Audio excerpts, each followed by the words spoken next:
Saint Mary's ಆಂಗ್ಲ primary ಶಾಲೆಯಲ್ಲಿ ವಾರ್ಷಿಕ ಮನೋರಂಜನಾ ಕಾರ್ಯಕ್ರಮ.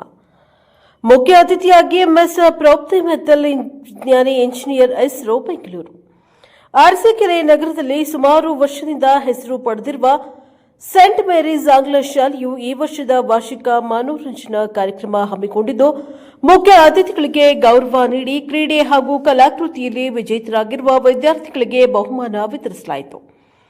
ಪುಟ್ಟ ಮಕ್ಕಳಿಂದ ಡ್ಯಾನ್ಸ್ ಮತ್ತು ರಾಷ್ಟ್ರಧ್ವಜ ಹಿಡಿದು ಅದ್ಭುತವಾಗಿ ಶಿಕ್ಷಕರಿಗೆ ಹಾಗೂ ಪೋಷಕರಿಗೆ ಆಕರ್ಷಿಸಿದ್ದಾರೆ. ಈ ಕಾರ್ಯಕ್ರಮದಲ್ಲಿ ಬಿಇಒ ಮೋಹನ್ ಕುಮಾರ್ ಮಾತನಾಡಿ, ಈ ಶಾಲೆಯಲ್ಲಿ ಬಹುಮುಖ್ಯವಾಗಿ ವಿದ್ಯಾಭ್ಯಾಸದ ಜೊತೆಗೆ ಮಕ್ಕಳಲ್ಲಿ ಶಿಸ್ತನ್ನ ಹೇಳಿಕೊಡ್ತಾರೆ. ಇದು ಒಂದು ಒಳ್ಳೆಯ ವಾತಾವರಣವಾಗಿದ್ದು, ಪೋಷಕರು ಮಕ್ಕಳಿಗೆ ಹೆಚ್ಚು ಒತ್ತಡ ನೀಡಬಾರದು. 10-12 ವರ್ಷದವರೆಗೆ ಹಾಡುತ್ತಾ ನಗುತ್ತಾ ಕಲಿಯುವ ರೀತಿ ಪರಿಸ್ಥಿತಿಯೇ ನಿರ್ಮಾಣ ಮಾಡಬೇಕು. ಮಕ್ಕಳಿಗೆ ಹೆಚ್ಚು ಒತ್ತಡದಿಂದ ಓದಲು ಕಷ್ಟವಾಗಬಹುದು. ಈ ಶಾಲೆಯು ಒಳ್ಳೆಯ ವಿದ್ಯಾಭ್ಯಾಸ ಹಾಗೂ ಶಿಸ್ತನ್ನ ಕೊಡ್ತಾ ಇದ್ದು ಒಳ್ಳೆಯದಾಗಲಿ ಅಂತ ಹೇಳುತ್ತಾ ಇದೇ ಸಂದರ್ಭದಲ್ಲಿ ಕ್ರಿಸ್ಮಸ್ ಹಬ್ಬದ ಶುಭವನ್ನ ಕೋರಿದ್ದಾರೆ. ಫಾದರ್ ಡೇವಿಡ್ ಅಂತುಣಪ್ಪ ಮಾತನಾಡಿ, ಮದರ್ ತೆರೇಸಾರವರು ಒಬ್ಬ ಹಿಂದೂ ಸೋದರಿಗೆ ಪ್ರಶ್ನೆ ಮಾಡ್ತಾರೆ, ನಿನ್ನ ಮಕ್ಕಳಿಗೆ ಊಟ ಕೊಡುವ ಬದಲು ಎಲ್ಲಿ ಹೋಗ್ತಾ ಇದೆಯಾ ಎಂದು ಕೇಳಿದಾಗ ಸಹೋದರಿಯರೇ ಹೇಳ್ತಾರೆ, ಪಕ್ಕದಲ್ಲಿ ಮುಸ್ಲಿಂ ಸಹೋದರಿಯ ಮನೆಯಲ್ಲಿ ಅವರು ಮಕ್ಕಳ ಊಟ ಮಾಡಿರಲಿಲ್ಲ, ಅವರಿಗೆ ಕೊಡ್ಲು ಹೋಗಿದ್ದೆ ಎಂದು ಹೇಳ್ತಾರೆ. ಆವಾಗ ಮದರ್ ತೆರೇಸಾ ಅವರು ಹೇಳಿದ್ದಾರೆ, ಕ್ರಿಸ್ಮಸ್ ಹಬ್ಬವೆಂದರೆ ಭಾವೈಕ್ಯತೆ, ಮಾನವೀಯತೆಯ ಸಂಕೇತ ಎಂದು ಹೇಳಿ ಕ್ರಿಸ್ಮಸ್ ಹಬ್ಬದ ಶುಭ ಕೋರಿದ್ದಾರೆ. ಈ ಕಾರ್ಯಕ್ರಮದಲ್ಲಿ ಸಹನಾ ಬಿಎಸ್ ಪ್ರಾಂತೀಯ superior corporate manager Bengaluru, miss Prapti Mittal ವಿಜ್ಞಾನಿ ಇಂಜಿನಿಯರ್ ಇಸ್ರೋ ಬೆಂಗಳೂರು, ಮೋಹನ್ ಕುಮಾರ್ ಕ್ಷೇತ್ರ ಶಿಕ್ಷಣಾಧಿಕಾರಿ, father Anthunappa, Yogesh KCKV petrol bunk senior sister Tina, ಶಿಕ್ಷಕರು ಹಾಗೂ ಪೋಷಕರು ಉಪಸ್ಥಿತರಿದ್ದರು. ಬ್ಯೂರೋ ರಿಪೋರ್ಟ್ ಜೀವನ್, ಪ್ರಜಾ ಪವರ್ ಟಿವಿ, ಅರಸೀಕೆರೆ. ಮೌಲ್ಯಗಳ ಮಾಹಿತಿಗಳನ್ನು ಕೂಡ ಕೊಡುತ್ತಾರೆ. ಕೆಲವು ತಿಂಗಳುಗಳ ಹಿಂದೆ ನಾನು ಒಂದು ಶಾಲೆಗೆ ಭೇಟಿ ಮಾಡಿದ್ದೆ.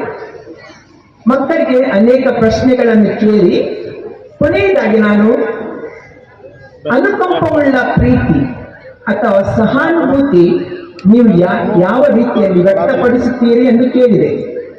ಆಗ ಒಬ್ಬ ಹುಡುಗ ಕ್ಲಾಸಲ್ಲಿ ಎದ್ದು,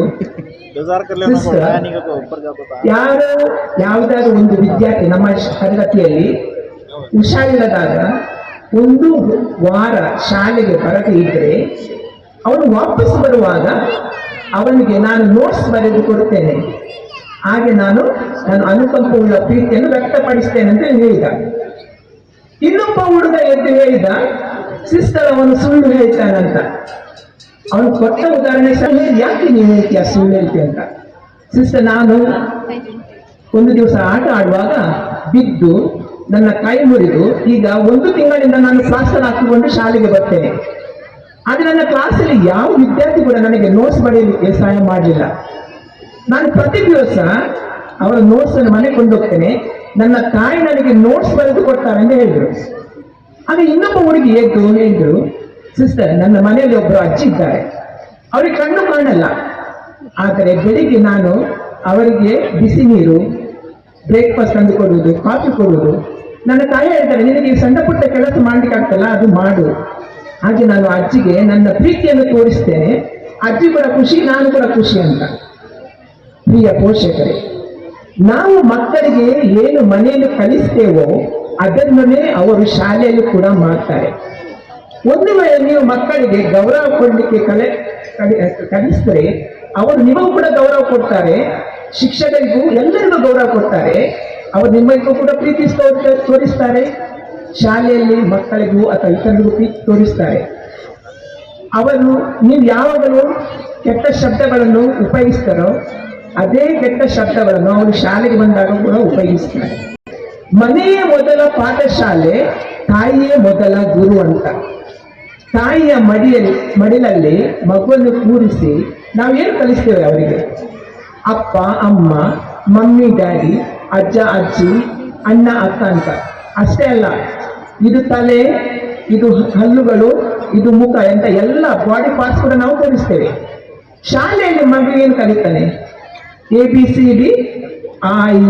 ವಿಶೇಷವಾಗಿ 1 ವರ್ಷದ ಅವಧಿಯ ಸಾಧನೆಯನ್ನು ಒಳಗೊಂಡಂತೆ ಶಾಲಾ ವಾರ್ಷಿಕೋತ್ಸವ ಕಾರ್ಯಕ್ರಮವನ್ನು ಆಯೋಜಿಸಿದ್ದು, ಈ ಒಂದು ಕಾರ್ಯಕ್ರಮದ ವೇದಿಕೆ ಮೇಲೆ ಆಸೀನರಾಗಿರುವಂತಹ ಹಿರಿಯರೂ ಆದಂತಹ ಫಾದರ್ ಡೇವಿಡ್ ಅಂತನಪ್ಪನವರೇ ಹಾಗೂ ಈ ಒಂದು ಕಾರ್ಯಕ್ರಮದಲ್ಲಿ ಆಸೀನರಾಗಿರುವ ಹಿರಿಯರು ಮತ್ತು ನಮ್ಮೆಲ್ಲರ ಮಾರ್ಗದರ್ಶಕರಾದಂಥ ಶ್ರೀಯುತ ಯೋಗೀಶ್ ಅಣ್ಣವರೇ ಮತ್ತು ಡಾಕ್ಟರ್ ಸಹನಾರವರೇ ಮತ್ತು ಈ ಸಂಸ್ಥೆಯ ಪ್ರಾಂಶುಪಾಲರವರೇ ಮತ್ತು ವೇದಿಕೆ ಮೇಲೆ ಆಸೀನರಾಗಿರುವಂಥ ಎಲ್ಲ ನನ್ನ ಸಿಸ್ಟರ್ಗಳಾದ ಅಕ್ಕಂದಿರೇ, ಈ ಒಂದು ಸಭೆಯಲ್ಲಿ ಆಗಮಿಸಿರುವಂಥ ಎಲ್ಲ ನನ್ನ ಪೋಷಕ ಬಂಧುಗಳೇ, ವಿದ್ಯಾರ್ಥಿನಿಯರೇ, ಇದೊಂದು ಸುಸಂದರ್ಭ.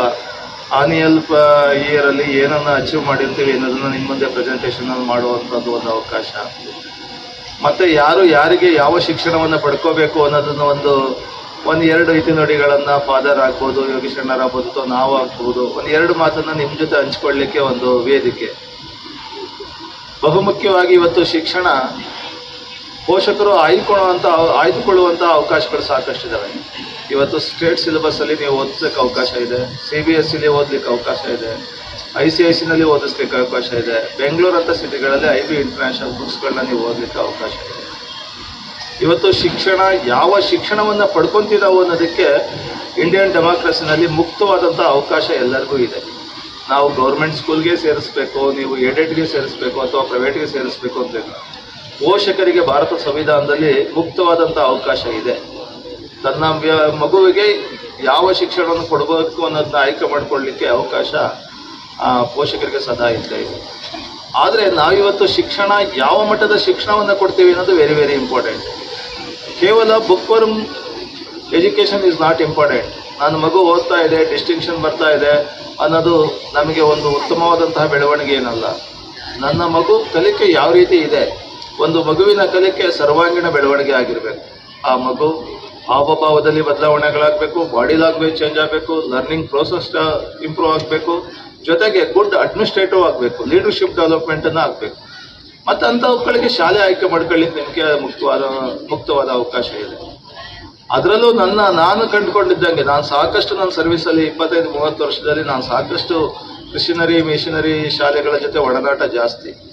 ಯಾಕೆಂದ್ರೆ ಒಂದು ಸಂಸ್ಕೃತಿಯ ಶಿಕ್ಷಣ, ಮಗುವಿಗೆ ಒಂದು ಸಂಸ್ಕೃತಿಯ ಶಿಕ್ಷಣವನ್ನು ಕೊಡೋದು ಮುಖ್ಯವಾದ ಧ್ಯೇಯ.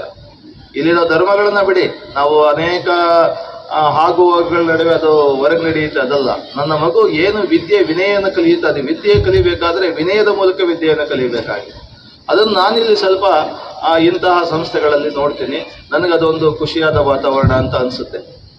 ಜೊತೆಗೆ ಇವತ್ತು ನಮ್ಮ ಮಗುನ ಏನು ಮಾಡ್ತಿದ್ದೀವಿ ಅಂದರೆ, ನಾವು ಬಹುತೇಕ ಪೇರೆಂಟ್ಸ್ಗಳು ಓದು ಅಷ್ಟರಲ್ಲೇ ಒಂದು ಒತ್ತಡದ ಶಿಕ್ಷಣವನ್ನು ಕೊಡ್ತೀವಿ. ಯಾವತ್ತೂ ಮಕ್ಕಳಿಗೆ ಒತ್ತಡದ ಶಿಕ್ಷಣವನ್ನು ಕೊಡಬಾರ್ದು. ನನ್ನ ಅನಿಸಿಕೆ ಪ್ರಕಾರ ಮಗು ಒಂದು 10ರಿಂದ 12 ವರ್ಷ ಆಗೋವರೆಗೆ